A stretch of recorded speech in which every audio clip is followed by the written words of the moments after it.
টাকাতে যে 1000 ইউনিট যে আপনি পেলেন, এটা তো আপনার ফিক্সড। 100 টাকার উপরে যখন যাবে তখন হবে কি আপনার প্রফিট লাগে। এসআইপি ডিসিপ্লিনটা মানে কি প্রতি মাসে ইনভেস্টমেন্ট করা। নমস্কার, ওয়েলথ বিনিয়োগ চ্যানেলে আপনাদেরকে স্বাগত। আশা করছি সবাই ভালো আছেন, সুস্থ আছেন। তো আজকে আবার একটি নতুন ভিডিও নিয়ে চলে এসেছি, একদম বিগিনার লেভেলে। যারা নতুন ইনভেস্টর আছেন, নতুন বিনিয়োগ শুরু করতে চাইছেন, তারা বুঝতে পারছেন না যে লামসাম কি, এসআইপি কি, আমরা লামসাম করব না এসআইপি করব, কোনটা আপনার জন্য সঠিক, সাধারণ মানুষের জন্য কোনটা সঠিক, সেটা আজকে এই ভিডিওতে আমরা আলোচনা করব। একদম এ টু জেড আমরা আলোচনা করব লামসাম এবং এসআইপির মধ্যে পার্থক্যটা কি আছে, আর লামসাম কাদের জন্য ভালো আর এসআইপি কাদের জন্য ভালো, সেটাও আজকে পুরোপুরি ডিসকাস করব। ঠিক আছে, তো চলুন ভিডিওটা শুরু করা যাক।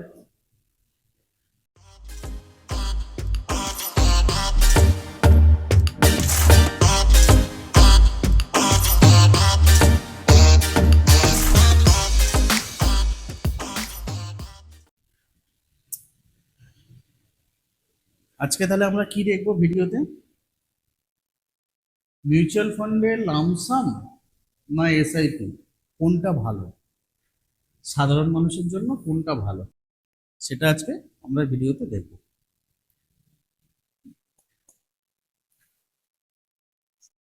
লামসাম কথাটার অর্থ হলো কি? লামসাম কথার অর্থ হলো ওয়ান টাইম ইনভেস্টমেন্ট। কেউ আবার মার্কেট যখন পড়ে যায় তখন আবার রিপারচেসিংও করতে পারে, সেটাকে বলে অ্যাডিশনাল পারচেস। তো একসাথে কেউ যদি 50,000 বা 1,00,000 টাকা যদি কেউ ইনভেস্ট করতে চায়, সেটাকে আমরা বলি লামসাম। ঠিক আছে, যেটাকে ওয়ান টাইম ইনভেস্টমেন্ট করা হয় 5 বছর, 10 বছর, 15 বছর, 20 বছরের জন্য কেউ যদি। এসআইপিটা কি? এসআইপিটার আগেও ভিডিওতে আমি আলোচনা করেছি। এসআইপিটা হচ্ছে সিস্টেমেটিক ইনভেস্টমেন্ট প্ল্যান। এটা প্রতি মাসে আপনাকে ইনভেস্টমেন্ট করতে হয়। প্রতি মাসে আপনার একটা ইনস্ট্রাকশন দেওয়া থাকে ব্যাংকে, প্রতি মাসে আপনার অ্যাকাউন্ট থেকে ডেবিট হয়ে যাবে টাকা। এটা হলো এসআইপি। এখন প্রশ্ন হলো, কোনটি আপনার জন্য ভালো? মিউচুয়াল ফান্ডে বিনিয়োগ এসআইপিতে ভালো না লামসাম ভালো, কোনটি আপনার জন্য ভালো?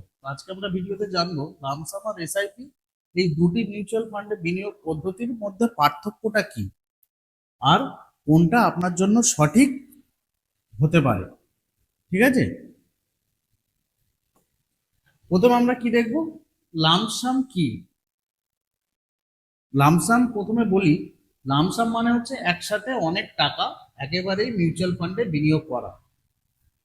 ধরুন আপনার হাতে 1,00,000 টাকা আছে, আর আপনি সেটা আজকেই পুরোপুরি একটা ফান্ডে ইনভেস্টমেন্ট করতে চাইছেন। ঠিক আছে, তো এটা হলো লামসাম। এটি সাধারণত তখনই ভালো হয় যখন মার্কেট নিচে থাকে। হ্যাঁ, লামসাম ইনভেস্টমেন্ট তখনই ভালো যখন শেয়ার মার্কেট নিচে থাকে, ডাউনে থাকে। মানে ধরুন মার্কেট তো এরকম এরকম এরকম এরকম তো চলতে থাকে। তো যখন মার্কেট কি হয়, এরকম হয় এরকম হয়, এরকম চলতে চলতে চলতে চলতে যখন একটু নিচে যায়, এই যে নিচে এই জায়গাটা লামসাম ঠিক আছে, কিন্তু যখন এই জায়গাটা চলে যাবে তখন লামসামের জন্য সঠিক সময় নয়। ঠিক আছে, তো মার্কেট কিন্তু এরকম এরকম এরকম এরকম ভোলাটাইল করে করে চলতে থাকে। তো এই যে জিগজ্যাগ জিগজ্যাগ গুলো যে আছে, ঠিক আছে, এগুলোতে এই যে নিচে মার্কেট যখন নিচে পড়ে তখন লামসামের জন্য একদম বেস্ট টাইম।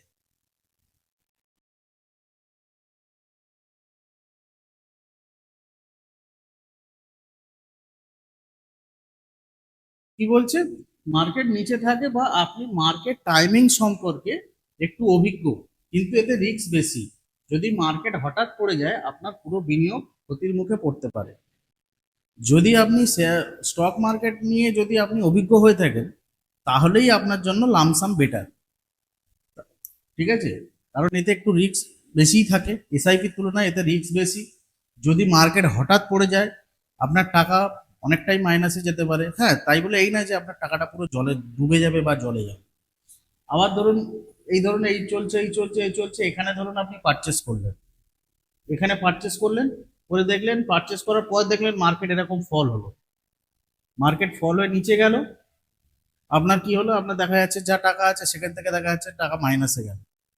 1 লাখ টাকা ইনভেস্টমেন্ট করেছেন, দেখা যাচ্ছে সেখানে 80,000 টাকা চলে গেল। কিন্তু এতে ভয় পাওয়ার কিছু নেই, মার্কেট কিন্তু টানা কিন্তু কোনোভাবে এরকম ভাবে কিন্তু পড়ে যায়, পড়তে থাকে না, এরকম ভাবে কিন্তু পড়তে থাকে না। একবার না একটা না একটা টাইম এরকম আপনার মার্কেট উঠতে থাকবেই। ঠিক আছে, তো যেহেতু নতুন ইনভেস্টারদের কেন বারণ করছি, কারণ নতুন ইনভেস্টাররা এতে ভয় পেয়ে যান যে আমার টাকাটা মাইনাসে চলে যাচ্ছে। ঠিক আছে, তো সেই জন্য এটা একদম নতুন ইনভেস্টরদের বলবো লামসাম থেকে দূরে থাকতে। ঠিক আছে, তো এটাই হলো লামসাম। তারপরে কি এসআইপি কি? এসআইপি মানে হচ্ছে সিস্টেমেটিক ইনভেস্টমেন্ট প্ল্যান, যেটা আমি আগেই বললাম। মানে আপনি মাসে মাসে একটু একটু করে টাকা ইনভেস্ট করেন। ধরুন আপনি প্রতি মাসে 5,000 টাকা করে একটি ফান্ডে দিচ্ছেন। এটা ডিসিপ্লিনারি ইনভেস্টমেন্ট তৈরি করে, আপনার ইনভেস্টমেন্টের একটা অভ্যাস গড়ে তোলে, এবং আপনি মার্কেট ভোলাটিলিটিকে ব্যবহার করে ইউনিট কিনতে পারেন উঁচু নিচু দামে। একে বলে রুপি কস্ট এভারেজিং। এটা কি? যেমন ধরুন আপনি আজকে ধরুন 1,000 টাকা, আজকে ধরুন আপনি 1,000 টাকা পারচেস করছেন। ঠিক আছে, আপনার এই মাসে 1,000 টাকা আপনি ইনভেস্টমেন্ট করলেন। আমি ধরলাম 100 টাকা করে পার ইউনিট, মানে 100 টাকা পার ইউনিট যদি হয়, তাহলে 100 ডিভাইডেড বাই 1,000, তাহলে কটা ইউনিট হচ্ছে আপনার? 10টা ইউনিট, 10 ইউনিট। ঠিক আছে, 100 টাকাটা কি? 100 টাকাটা হচ্ছে আপনার ন্যাপ ভ্যালু, এনএভি। ঠিক আছে, তো 10 টাকা ইউনিট হচ্ছে আপনার 100 টাকা। এই 100 টাকা করে যদি হয় আপনার 1,000 টাকাতে 10 টাকা ইউনিট হচ্ছে। এইবার ধরুন আপনি মার্কেটটাকে এরকম ভাবে দেখুন,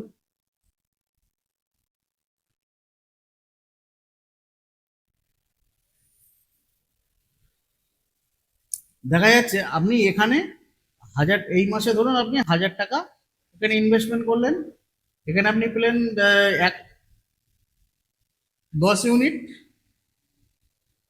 আবার দেখা যাচ্ছে পরের মাসে আপনি যখন ইনভেস্টমেন্ট করতে যাবেন, তখন দেখা যাচ্ছে মার্কেট ভোলাটাইলি যেহেতু আছে, মার্কেট পড়ে গিয়ে দেখা যাচ্ছে এখানে আপনি এখানে আবার আপনার 1,000 টাকা ইনভেস্ট হলো। এবার 1,000 টাকা ইনভেস্টমেন্টে তাহলে আপনার কত দাঁড়াবে? ধরুন মোটামুটি দেখা যাচ্ছে 10টা ইউনিট আছে, 10টার জায়গায় ধরুন 11টা হবে, 11 ইউনিট হবে। ঠিক আছে, আবার দেখা যাচ্ছে পরের মাসে আপনি 1,000 টাকা এর উপরে আবার যখন যাবে, দেখা যাচ্ছে 1,000 টাকা ইনভেস্ট করলেন, আবার তখন দেখা যাচ্ছে আপনি 9 ইউনিট পেলেন। ঠিক আছে, আবার পরের আবার 2 মাস পরে দেখা যাচ্ছে মার্কেট এতটাই ডাউন হলো যে আপনি 1,000 টাকা যে ইনভেস্ট করলেন সেই 1,000 টাকাতে আপনি 12 ইউনিট পেলেন, বা 13 ইউনিট, 14 ইউনিট, যেরকম ইউনিটের দাম যেরকম হবে। তাহলে আপনি যদি এখানে একটা জিনিস দেখেন, আমাদের এসআইপি করার মূল উদ্দেশ্যটা কি, মিউচুয়াল ফান্ডে ইনভেস্টমেন্টের মূল উদ্দেশ্যটা কি? আমাদের মূল উদ্দেশ্য হলো এটাই যে আমাদেরকে ইউনিট অ্যাকোয়ার করতে হবে। আলটিমেটলি আমরা 5 বছর, 10 বছর, 15 বছর, 20 বছর পরে যে আমরা আমাদের যে গোলটা থাকবে, সেই গোলটা ইউনিট হিসেবে কতটা ইউনিট আমরা অ্যাকোয়ার করলাম। প্রতি মাসে যদি আমরা 10টা করে যদি ইউনিট যদি অ্যাকোয়ার করতে থাকি, কোনো মাসে 10টা, কোনো মাসে 15টা, কোনো মাসে 9টা, এরকম করতে করতে একটা এভারেজিং হয়ে যায়। দেখা যাচ্ছে আপনি 1 লাখ টাকাতে আপনি লামসাম করলেন, 100 টাকা করে যদি আপনার ইউনিট হয়, তাহলে আপনার কটা ইউনিট হচ্ছে? 1,000 টাকায় 10টা, মানে আপনার 10,000 টাকায় হচ্ছে 100টা, তাই তো? 10,000 টাকায় 100টা, তাহলে 1 লাখ টাকায় আপনি 1,000 ইউনিট পেলেন। 1,000 ইউনিট আপনি পেলেন, কত কিনা? 1 লাখ টাকা। 1 লাখ টাকায় আপনি 1,000 ইউনিট পেলেন লামসাম ইনভেস্টমেন্ট করে। সেক্ষেত্রে দেখা যাচ্ছে সেই এই 1 লাখ টাকাটা যদি আপনি এসআইপি তে ইনভেস্টমেন্ট করেন প্রতি মাসে সিস্টেমেটিক ইনভেস্টমেন্ট প্ল্যানের মাধ্যমে, তাহলে আপনার কি হবে? তাহলে এই 1,000 ইউনিটের জায়গায় দেখা যাচ্ছে আপনার মানে সেম, মানে আপনার ইনভেস্টমেন্ট পিরিয়ডটা সেম, আপনি দেখা যাচ্ছে 10 বছর করলেন বা 15 বছর করলেন, এ যদি আপনার 1000 ইউনিট, এটা তো আপনার যে এই যে 1 লাখ টাকাতে যে 1000 ইউনিট যে আপনি পেলেন, এটা তো আপনার ফিক্সড। এটা তো আপনার ফিক্সড, 1 লাখ টাকাতে ফিক্সড, মানে এ তো আর ইউনিট তো আর বাড়বে বা কমবে এরকম কিছু ব্যাপার নেই। এটা কি হবে, এটা প্রফিট কখন হবে, যখন আমরা যে এই যে 100 টাকা ইউনিট পার ন্যাপ ভ্যালু ধরলাম, 100 টাকা পার ইউনিট, যখন এই 100 টাকার উপরে যখন যাবে, তখন হবে কি আপনার প্রফিট। ধরুন 110 টাকা, 120 টাকা, 130 টাকা যখন হবে, তখন হবে আপনার প্রফিট। কিন্তু এসআইপির ক্ষেত্রে কি হবে, এসআইপির ক্ষেত্রে আপনার এই 1 লাখ টাকার ইয়েতে আপনার দেখা যাচ্ছে 1000 ইউনিটের জায়গায় 1200 ইউনিট হলো। তাহলে আপনি যে প্রথম এই যে এসআইপি তে শুরু করেছিলেন 100 টাকা ইউনিট পার ইউনিট হিসাবে, দেখা যাচ্ছে সেখানে আপনার রুপি কস্ট এভারেজিং এর মাধ্যমে সেটা কি সেই ফর্মুলাতে কি হয়ে গেল, দেখা যাচ্ছে এটা 80 টাকা বা 90 টাকা আপনার এভারেজিং এ চলে এলো, মানে পার ইউনিট 80 টাকা বা 90 টাকা চলে এলো। তাহলে কি হলো, আমার এখানে এটা মানে ইউনিটটা আমার বেড়ে গেল। তাহলে এই 1200 ইউনিট যদি আমি মোটামুটি গুণ করি, 1200 ইউনিট যদি আমি এবারে এই 100 টাকা যখন ধরুন 100 টাকার উপরে যখন যাবে, তখন একে বিক্রি করতে হবে প্রফিট দেখে। কিন্তু আপনি যদি মনে করেন যে এই 80-90 টাকা যে আপনার কেনা মানে আপনার পারচেস রেট পড়ে গেছে, এটা আপনার রুপি কস্ট এভারেজিং এ হয়ে গেছে, তাহলে আপনি এটা এখানে 5 টাকা 10 টাকা লাভ রেখে আপনিও বিক্রি করে দিতে পারেন, তাই না? তাহলে আপনার এখানে লাভ, এসআইপি তে আপনার লাভ বেশি। বুঝতে পারলাম তো? তো এই জন্য বলি যে নতুন ইনভেস্টর যারা আছেন তারা কেউ লামসামে যাবেন না, তারা সবসময় চেষ্টা করবেন এসআইপি তে ইনভেস্টমেন্ট করার। ঠিক আছে, এটা আশা করি সবাই বুঝতে পেরেছেন। আর যদি এটা নিয়ে কারোর মনে যদি কোনো ডাউট থাকে, আপনারা কমেন্ট করতে পারেন বা আমাদের কল করে কথা বলতে পারেন আমাদের সাথে। ঠিক আছে, ডিসকাস করতে পারেন, আমরা সবকিছু বুঝিয়ে দেবো।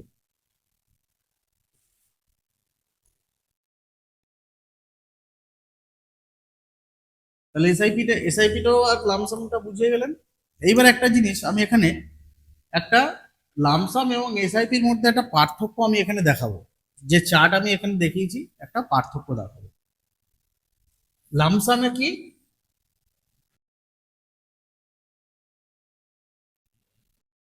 লামসামে আপনার এককালীন বড় অঙ্ক টাকা আপনাকে ইনভেস্ট করতে হবে, সেটা হ্যাঁ। এসআইপিতে না, মানে এসআইপিতে আপনার বড় অঙ্ক ইনভেস্ট করতে হবে, এসআইপিতে আপনি প্রতি মাসে মাসে ইনভেস্ট করছেন, আপনাকে একসাথে 50,000, 1 লাখ, 5 লাখ আপনাকে ইনভেস্ট করতে হবে না। আচ্ছা, ডিসিপ্লিন তৈরি করা, লামসামে তো কোনো ডিসিপ্লিন তৈরি করতে লাগে না, ও তো ওয়ান টাইম ইনভেস্টমেন্ট, তাই না? তো ওয়ান টাইম ইনভেস্টমেন্টে কোনো ডিসিপ্লিন লাগে না। এসআইপিতে কি ডিসিপ্লিন লাগে, এসআইপি ডিসিপ্লিনটা মানে কি, প্রতি মাসে ইনভেস্টমেন্ট করা, ইনভেস্টেড হয়ে থাকা। ঠিক আছে, রিস্ক আমি একটু আগে বললাম নতুনদের জন্য কেন লামসাম নয়, যারা নতুন বিনিয়োগকারী তাদের জন্য এসআইপি করতে কেন বললাম, এই দেখুন, লামসামে তুলনামূলক রিস্ক বেশি। ঠিক আছে, লামসামে তুলনামূলক রিস্ক বেশি, সেই তুলনায় এসআইপিতে রিস্ক তুলনামূলক কম। মার্কেট টাইমিং দরকার আছে, মার্কেট টাইমিংটা কি, market up and down, stock market up and down, এই মার্কেট টাইমিংটা লামসামের ক্ষেত্রে দরকার আছে। লামসামে যখন মার্কেট নিচে থাকে তখনই লামসাম বেটার, বারবার বললাম আমি। এসআইপিতে কি, এসআইপি আপনার মার্কেট টাইমিং এর দরকার নেই, এসআইপিতে আপনার মার্কেট আপে যাক বা ডাউনে যাক আপনার কোনো কিছু তাতে যায় আসে না। ঠিক আছে, তো মার্কেট টাইমিং এর দরকার নেই। নতুনদের জন্য লামসাম, নতুনদের জন্য না। এসআইপি, এসআইপি হ্যাঁ, কারণ লামসামে রিস্ক বেশি, ওই জন্য নতুনদের যেতে বারণ করছি। আর এসআইপি তে রিস্ক কম, তার জন্য নতুনদের জন্য এসআইপি বেস্ট। তাহলে দেখতেই পাচ্ছেন, আপনি যদি এককালীন অনেক টাকা হাতে পান, যেমন বোনাস বা অবসরকালীন কোনো একটা টাকা যদি আপনি পান, তাহলে লামসাম বিবেচনা করা যেতে পারে। আর যদি আপনি মাসে মাসে সঞ্চয় করতে চান, তাহলে এসআইপি আপনার জন্য বেস্ট অপশন। ঠিক আছে, নতুন ইনভেস্টর কি আপনি এসআইপি বেছে নিন, অভিজ্ঞ মার্কেটের ওঠানামা বুঝতে পারেন, লামসাম ট্রাই করতে পারেন, হাতে বড় অঙ্কের টাকা আছে, আপনি দুইটাই কম্বিনেশনও ব্যবহার করতে পারেন। মানে কি, আপনি কি নতুন, তাহলে আপনি এসআইপি তে ইনভেস্টমেন্ট করুন, এসআইপিটাই আপনার জন্য বেস্ট। আপনি যদি মার্কেট সম্বন্ধে যদি আপনি অভিজ্ঞ হন, স্টক মার্কেট নিয়ে যদি আপনার যদি জ্ঞান থাকে, সঠিক যদি গাইডেন্স থাকে বা জ্ঞান থাকে, তাহলে আপনি মার্কেটের মোটামুটি লামসামে আপনি ইনভেস্টমেন্ট করতে পারেন। হাতে বড় অঙ্ক টাকা যদি আপনার হাতে থাকে যে আপনি কোথায় ইনভেস্টমেন্ট করবেন বুঝতে পারছেন না, তাহলে আপনি লামসাম এসআইপি দুটো মিলিয়ে করতে পারেন। সেটা আমাদের সাথে আপনারা কনসাল্ট করতে পারেন।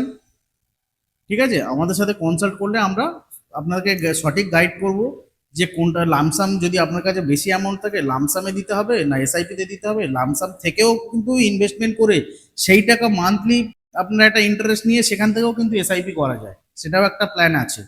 ঠিক আছে, তো আমাদের কাছে আসলে আপনারা সমস্ত বিনিয়োগের পদ্ধতি আপনাদেরকে গাইড করা হবে, কিভাবে কি করতে পারবেন, আপনার লাইফে কি গোল আছে, সমস্ত কিছু আমরা গাইড করব। তো আমাদের কাছে যদি আপনারা ইনভেস্টমেন্ট যাত্রা শুরু করতে চান, আমাদের লাইসেন্স নাম্বার দেওয়া আছে, এখানে কন্ট্যাক্ট নাম্বারও দেওয়া আছে, আপনারা যোগাযোগ করতে পারেন আমাদের সাথে। ঠিক আছে, আমাদের সাথে যোগাযোগ করলে আমরা সবকিছু আপনাকে গাইড করব এবং আপনার সঠিক বিনিয়োগ পরিকল্পনা আমরা বানিয়ে দেব। ঠিক আছে, তাহলে আপনার হাতে যদি বড় অঙ্কের টাকা থাকে তাহলে আপনি লামসামে ইনভেস্টমেন্ট করবেন। আর যদি আপনার যদি প্রতি মাসে যদি ইনভেস্টমেন্ট করতে চান, যদি নতুন বিনিয়োগকারী হন, তাহলে আপনি এসআইপি করবেন। এটা বুঝতে পারলেন? এই পর্যন্ত বুঝতে পারলেন তো যে লামসাম কাদের জন্য আর এসআইপি কাদের জন্য? তো লামসামে যদি আপনারা ইনভেস্টমেন্ট করতে চান, যদি আপনারা লামসামে ইনভেস্টমেন্ট করেও সেই লামসাম থেকে ইনভেস্টমেন্টের যে ইন্টারেস্ট আছে সেই ইন্টারেস্ট দিয়ে যদি আপনারা মনে করেন যে আমরা মাসে মাসে এসআইপি করব, সেটাও করতে পারেন। তার জন্য যদি আপনারা এসআইপিও যদি করতে চান বা লামসাম যদি করতে চান, আমাদের সাথে যোগাযোগ করতে পারেন। ঠিক আছে, আমরা আপনাদেরকে হেল্প করব। তো আজকে ভিডিওটি আপনাদের কেমন লাগলো একটু জানাবেন কমেন্ট করে। ভিডিওটি যদি আপনাদের ভালো লাগে তাহলে একটা লাইক, কমেন্ট, শেয়ার করে দেবেন আপনাদের বন্ধুদের মধ্যে। ঠিক আছে, আর চ্যানেলটিতে যদি আপনারা নতুন এসে থাকেন বা চ্যানেলটিতে যদি আপনারা এখনো পর্যন্ত সাবস্ক্রাইব না করে থাকেন, তাহলে চ্যানেলটিকে অবশ্যই সাবস্ক্রাইব করবেন এবং বেল আইকনটি টিপে দেবেন, যাতে আমাদের পরবর্তী ভিডিওগুলো আপনাদের কাছে সবার আগে নোটিফিকেশন যায়। ঠিক আছে, তো আজকে ভিডিও এই পর্যন্ত শেষ করছি। সবাই ভালো থাকবেন, সুস্থ থাকবেন। আবার আসবো একটা নতুন ভিডিও নিয়ে, এরকমই কোনো একটা ইন্টারেস্টিং ভিডিও নিয়ে। তো আজকের জন্য সবাইকে নমস্কার, সবাই ভালো থাকবেন।